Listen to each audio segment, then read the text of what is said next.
안녕하세요. 오늘도 사연사롱을 찾아주셔서 감사합니다. 저는 결혼을 앞두고 있는 예비 신부예요. 직장을 다니면서 결혼 준비를 하고 있어서 매일매일이 전쟁 같네요. 그래도 남편이 많이 도와주고 있어서 힘들지만 행복하게 결혼 준비를 하고 있어요. 얼마 전 양가 부모님의 한복과 양복을 맞춰드렸어요. 기분이 참 이상하더라고요. 엄마는 한복을 입어보시면서 눈물을 보이셨어요. 나는 아직도 우리 딸이 시집을 간다는 게 실감이 안 나. 엄마랑 조금만 더 같이 살면 안 될까? 그 말을 들으니 왠지 가슴이 짠했어요. 사실 저는 지금 이 순간 자체가 믿기지 않았거든요. 제 인생에 절대로 없을 거라고 단언했던 것들이니까요. 사랑, 결혼, 그리고 엄마, 아빠요. 제 어린 시절은 평탄하지 않았어요. 기억할 만한 예쁜 추억은 드물었죠. 사실 인간은 나쁜 걸 더 많이 기억한다고 하잖아요. 그 말대로라면 제게 행복했던 기억은 없다고 해도 과언이 아닐 거예요. 제가 가지고 있는 가장 오래된 기억 중 하나를 떠올려 보자면 그 기억은 저를 차가운 돌계단 아래 앉혀놓던 제 엄마의 모습이에요. 저의 생물학적 친엄마요. 저는 그날 친엄마 손에 버려졌어요. 지금의 제 엄마는 저를 낳지는 않았지만 친딸처럼 저를 아껴주시거든요. 저를 호적에도 올려주셨고요. 친엄마한테 버려지던 당시 저는 4살이었어요. 사실 4살이라고는 하지만 그때가 1월이었기 때문에 3살에서 벗어난 지 얼마 안 되는 나이였죠. 제 친엄마는 그런 저를 엄동설한 속에 돌계단 위에 앉혔어요. 엄마가 나중에 돈 많이 벌면 데리러 올게. 그러니까 여기서 기다리고 있어. 알았지? 엄마 얼굴 잊어버리지 말고 기다려야 해. 그 말만 남기고 저를 두고 떠났어요. 순식간에 일어난 일이라 저는 울지도 못하고 그저 앉아 있었죠. 한 20분 정도 그렇게 앉아 있었을까요? 누군가 문을 열고 나왔어요. 목사님, 여기 왜 나이가 앉아 있어요? 친엄마가 저를 버리고 간 곳은 교회에서 운영하는 보육원이었어요. 저를 발견한 선생님은 저를 데리고 안으로 들어갔고 안채에 계시던 목사님이 나와 저를 살피셨어요. 그리고는 제 옷주머니 안에서 편지를 발견했죠. 친엄마가 남긴 편지였어요. 편지에는 돈 벌고 자리 잡으면 데리러 올게요. 이름은 희수예요. 라는 말과 함께 제 생일이 적혀 있었어요. 그렇게 저는 엄마와 헤어져서 보육원에서 살게 되었어요. 보육원에는 많은 아이들이 들어왔고 또 많은 아이들이 입양을 통해 그곳을 떠났어요. 저는 그곳에서 한 아이를 만났어요. 그 아이는 저랑 동갑이었고 제가 들어오기 한 달 전에 들어온 아이였죠. 동갑에다가 몸집도 비슷해서 저와는 옷도 번갈아 입었어요. 노는 스타일이 비슷해서인지 우리는 금방 친해질 수 있었어요. 그리고 저희 둘에게는 친해질 수밖에 없는 이유가 있었는데 바로 둘 다 입양이 되지 않는 아이라는 거였죠. 저희가 입양이 되지 않는 이유는 바로 둘 다 부모가 돌아오겠다는 편지를 남겼기 때문이었어요. 그 친구의 부모님은 도저히 지금은 아이를 키울 수가 없지만 언젠가 반드시 아이를 데리러 올 테니 제발 다른 데 보내지 말고 돌봐달라고 부탁까지 했다고 해요. 그래서 목사님과 선생님들은 저희 둘을 입양 대상에서 배제시킬 수밖에 없었다더군요. 어릴 땐 몰랐는데 자라면서 깨달았어요. 보육원에 들어오는 아이들은 길어도 1, 2년 후에 가족이 찾아와 시설을 떠난다는 걸요. 하지만 친구와 제 부모님은 여전히 연락이 없었어요. 처음에는 데리러 온다는 말을 믿었지만 시간이 갈수록 우리는 이곳에서 살다가 성인이 되어서야 나갈 수 있겠다는 생각을 하게 되었어요. 그래서 우리들은 더욱 서로를 의지하게 되었어요. 보육원 예산으로는 아이들을 유치원에 보낼 수 없어서 저와 친구는 보육원에서 선생님과 목사님한테 한글을 배우고 다른 아이들이 유치원에서 익히는 것들도 배웠어요. 둘뿐인 유치원이었지만 그래도 친구와 함께여서 행복했어요. 선생님들과 목사님, 그리고 사모님도 입양을 가지 못하고 있는 저희 둘을 특히 아껴주고 사랑해 주셨고요. 친구와 저는 초등학교 입학도 같이 했고 학교 측의 배려로 같은 반으로 입학할 수 있었어요. 목사님이 교장 선생님께 직접 연락을 해서 저희 둘의 사정을 설명하시고 특별히 부탁을 드린 것이죠. 초등학교에 들어갔다고 해도 8살은 아직 어린 나이잖아요.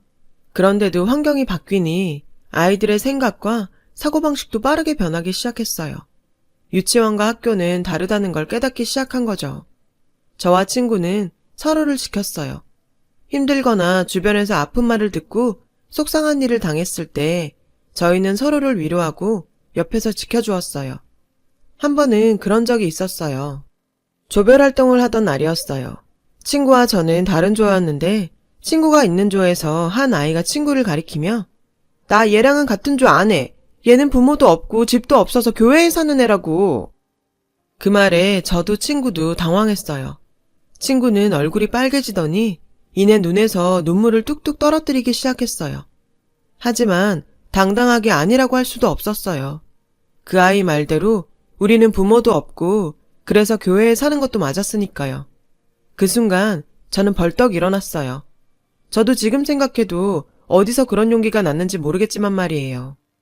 아무튼 친구가 울기 시작하는 걸 보고 벌떡 일어나 친구 옆에 걸어가 섰어요. 그래, 나도 수정이랑 교회에 살아. 그게 뭐 어때서? 그리고 부모가 없다고? 우리도 부모 있어. 너는 엄마 한 명이지? 우리는 엄마 많아. 5명도 넘어. 네가 뭔데 잘 알지도 못하면서 욕해? 그리고 교회에서 사는 게 뭐가 어때서? 니네 집보다 우리가 사는 교회가 더 크거든? 잘 알지도 못하면서. 제가 소리치자 그 아이는 당황했어요. 아마 친구가 보육원 아이라는 건 듣고 저도 보육원에서 산다는 건 듣지 못한 것 같았어요. 친구는 울음을 멈추지 않았고 선생님이 진정시키고 나서야 멈췄어요. 그 일이 있고 난 다음부터 저와 친구는 쌍으로 찍혀서 아이들의 눈총을 받아야 했어요. 부모 없이 교회에 사는 애라는 딱지가 붙어서 아무도 저희와 놀아주지 않았어요. 심지어 교회에 다니는 애들마저도요. 저희 보육원은 교회와 걸어서 8분 정도 되는 거리에 있었고 저희도 일요일마다 그 교회 어린이 예배에 참여했어요. 하지만 그 일 이후엔 어른 예배에 갔어요.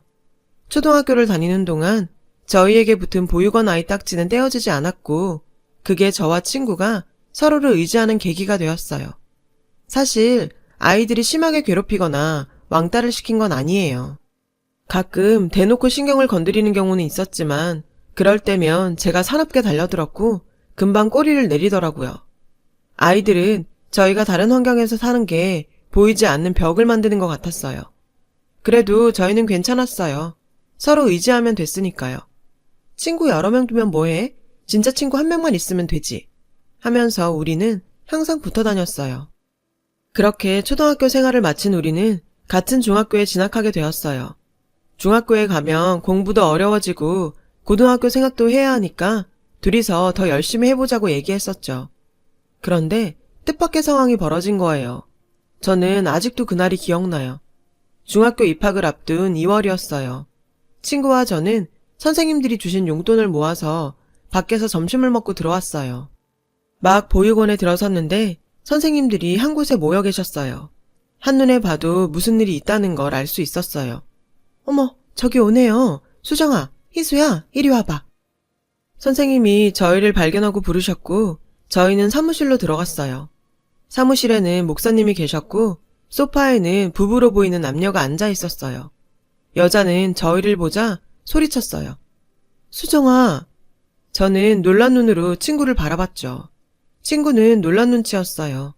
그 여자는 수정이에게 달려와 끌어안고는 서럽게 울기 시작했어요. 저는 영문을 모른 채 벙찐 표정으로 서 있는데 선생님이 제 곁으로 다가와 속삭이셨죠. 수정이 부모님이셔. 그 말에 저는 깜짝 놀랐어요. 지금껏 친구와 저는 부모님이 찾아올 거라고는 생각지도 못했었거든요. 지금껏 단 한 번도 연락이 없던 탓에 살면서 친부모를 만날 일은 없을 거라고 생각했으니까요. 친구 부모님은 친구를 꼭 안으시고는 울면서 그러더라고요. 아빠 엄마가 너무 늦었지. 미안하다. 이제 우리 수정이 엄마 아빠랑 같이 살 수 있어. 아빠 사업도 예전처럼 다시 일으켰고 이제 우리 식구 행복하게 살 수 있어. 보육원은 거의 축제 분위기였어요. 데리러 오겠다고 하곤 아이들을 두고 간 부모는 열이면 열 오지 않거든요. 목사님은 그동안 고생 많으셨다며 수정이를 위해서라도 잘된 일이라며 기뻐하셨어요. 하지만 저는 마냥 기쁠 수만은 없었어요. 친구가 가고 나면 저만 혼자 남게 되니까요. 친구도 그걸 알기에 짐을 싸는 내내 울먹였어요. 미안해, 희수야. 내가 너무 미안해. 친구는 내내 미안하다고 했어요. 솔직히 친구가 부러웠어요. 부모와 함께 살게 된 게 질투도 났고요. 하지만 속마음 그대로 말할 순 없었죠. 뭐가 미안해. 그런 생각하지 마. 다 잊고 엄마 아빠랑 행복하게 지내. 저는 애써 씩씩하게 말했어요. 그런 제게 친구는 전화도 자주 하고 자주 찾아올게. 그러니까 나 잊으면 안 돼. 친구는 울면서 말했고 저는 알겠으니 걱정 말라고 했어요. 친구가 떠나고 저는 이불 속에서 한참을 울었어요. 목사님이 제 마음을 아셨는지 들어오셔서 저를 꼭 안아주셨어요. 그리고 얼마 뒤 친구가 미국으로 떠난다는 소식을 듣게 되었어요.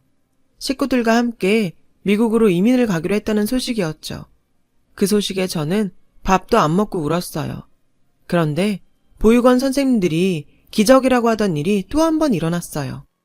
바로 제 친엄마가 저를 찾아온 거예요. 어느 날 선생님이 흥분한 모습으로 저를 불렀고 저희 엄마가 왔다고 했어요. 수년 만에 다시 만난 친엄마는 저를 보자마자 그러더라고요. 희수야, 엄마가 데리러 온다고 했잖아. 이제 엄마랑 같이 사는 거야. 친엄마의 담담한 태도에 저는 놀랐어요. 일전에 왔던 수정이 부모님과 달리 헤어진 지 며칠 안 된 사람 보는 것 같았거든요. 배웅 나온 목사님과 선생님들은 모두 자기 일처럼 기뻐해 주시며 부모님과 함께 행복하게 살라고 하셨어요. 그렇게 저는 얼떨떨한 기분으로 친엄마를 따라 나섰어요. 친엄마와 함께 간 곳은 어느 빌라였어요. 그곳에는 아저씨 한 분과 어린 남자애가 있었어요. 인사해, 새아빠셔. 그리고 동생이야. 새아빠라는 말에 제 생부가 아니라는 걸 알 수 있었어요. 친엄마는 재혼을 한 모양이었어요. 이복 동생과 아저씨는 제게 어색하게 인사했고 그렇게 저는 친엄마 집에서 새로운 삶을 살게 되었어요. 그날 이후 제 인생은 많은 게 변했어요. 차라리 보육원에서 살던 때가 그리울 정도로 괴로운 삶이 시작됐거든요. 친엄마는 중학생인 저에게 동생과 집안일을 떠넘기다시피 했어요. 당시 새아빠는 회사원이었고 친엄마는 화장품 가게 판매원으로 일하고 있었어요. 엄마는 술을 좋아해서 퇴근 후 동생이 잠들기만 하면 바로 술병을 꺼내 들었어요. 술에 취하면 늘 제게 술주정을 했죠. 사실 널 데려올까 말까 고민했는데 그이가 그래도 친자식인데 데려오라고 해서 데려온 거야. 그러니까 고맙게 생각하고 동생한테 잘해. 알았어? 저 사람이 정말 내 엄마가 맞을까 싶을 정도였어요. 친엄마의 술주정을 들을 때마다 서러운 마음뿐이었죠. 제가 볼 때는 새아빠와의 관계도 그리 좋지 못한 것 같았어요. 다투는 모습을 보는 일이 잦았거든요. 그래도 새아빠는 삐뚤어진 사람은 아니라서 저와 동생에게 신경을 써주었어요. 동생 때문에 친엄마와 헤어지지 못하는 것 같았어요. 저는 먹고 잘 수 있는 집이 있다는 사실에 만족하자 생각하며 견뎠어요.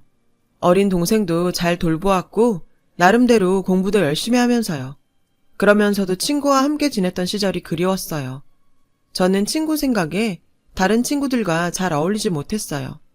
학교 친구들과 어울릴 때마다 친구의 빈자리가 너무 크게 느껴졌거든요. 연락도 안 되니 그리움은 더 컸죠. 그렇게 시간이 흘러 저는 고등학생이 되었어요. 제가 고등학생이 되고 대학 입시를 준비해야 할 나이가 되었을 때 집안의 상황은 훨씬 더 나빠졌어요. 친엄마와 새아빠의 관계가 회복 불가능한 상태가 되어버렸거든요.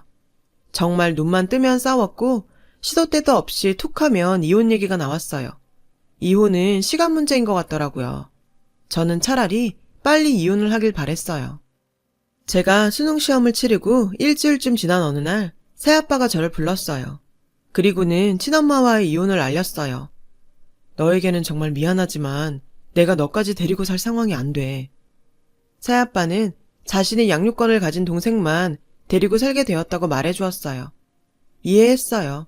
저는 찐딸도 아니고 솔직히 새아빠도 넉넉지 않은 형편이라 저를 책임질 여력이 안 됐거든요. 대신 내가 동생 데리고 나갈 테니까 넌 그냥 여기서 엄마랑 살면 돼. 저는 새아빠한테 그동안 감사했다고 말했어요. 며칠 뒤 새아빠와 동생이 이사갈 날이 결정되었어요. 이혼도 거의 마무리되어 갈 즈음이었죠. 그런데 이혼이 성립되기 직전 친엄마가 도망쳤어요.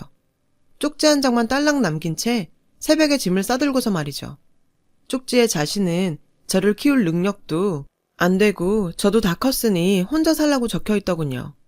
새아빠는 난감해했지만 어쨌든 이혼 절차를 마무리 지었어요. 그리고 예정대로 이사를 나갔고 저는 그 빌라에 혼자 남게 되었어요. 일찌감치 대학 진학을 포기했던 저는 아르바이트를 하던 중이었어요. 일을 마치고 텅 빈 집에 오면 무섭고 외로웠어요. 차라리 엄마의 독설이라도 있었으면 할 정도였어요. 그날도 아르바이트를 마치고 늦게 돌아와 잠을 자던 중이었어요. 그런데 이른 새벽 누군가 저희 집 문을 쾅쾅 두드리는 거예요. 그 소리에 순간 덜컥 겁이 났어요. 너무 무서웠어요. 혹시 취객이 집을 잘못 찾아온 게 아닐까 하는 생각도 들었어요. 그냥 없는 척하려고 쥐죽은 듯 있는데 익숙한 목소리가 들리더라고요. 희수야, 희수 없니? 희수야. 보육원 선생님 목소리였어요. 겁에 질려있던 저는 번개같이 달려나가 문을 열었어요. 선생님 얼굴을 보자마자 눈물이 팍 터지더라고요. 그리곤 주저앉았죠. 긴장이 풀려서 다리에 힘이 풀렸거든요. 선생님은 저를 달래며 그러시더군요. 지금 빨리 보육원으로 가야 돼. 그 길로 저는 선생님을 따라 나섰어요. 그렇게 7년 만에 보육원을 다시 찾았죠. 보육원에는 누군가 저를 기다리고 있었어요. 중년의 여자분이셨죠. 그분은 저를 보시더니 눈물을 글썽이며 다가와 저를 끌어안으셨어요. 그런데 그 여자분이 낯설지 않은 거예요. 분명 어디서 본 것 같은데 기억이 안 나더라고요. 그때였죠. 옆에서 선생님이 그러시는 거예요. 수정이 어머니셔. 기억 안 나니? 저는 그제야 그분을 알아보았어요. 그런데 친구는 보이지 않았어요. 선생님은 저와 친구 어머니를 앉히고는 제 손을 꼭 잡고 말씀하셨어요. 희수야, 놀라지 말고 들어. 수정이가 죽었대. 너무나 기가 막힌 소식에 저는 머리를 한 대 맞은 듯한 기분이었어요. 친구의 어머니를 바라보자 울면서 고개를 끄덕이시더라고요. 교통사고였어. 라는 말을 하시면서요. 충격적인 소식에 저는 아무 말도 할 수 없었어요. 그저 눈물만 흐를 뿐이었죠. 친구 어머니는 저를 꼭 안아주셨어요. 그리고 저와 함께 흐느껴 우셨어요. 그 자리에 있던 선생님도 마찬가지였죠. 수정이가 항상 네 얘기를 했어. 너 아니었으면 못 버텼을 거라고. 수정이가 죽기 전에 남긴 말이 있어. 자기가 죽으면 희수 너를 찾아서 자기 대신에 딸처럼 키워달라더라. 수정이가 죽고 한동안 시리에 빠져 지내시던 수정이 부모님은 딸의 유언을 떠올리곤 저를 찾아오신 거였어요.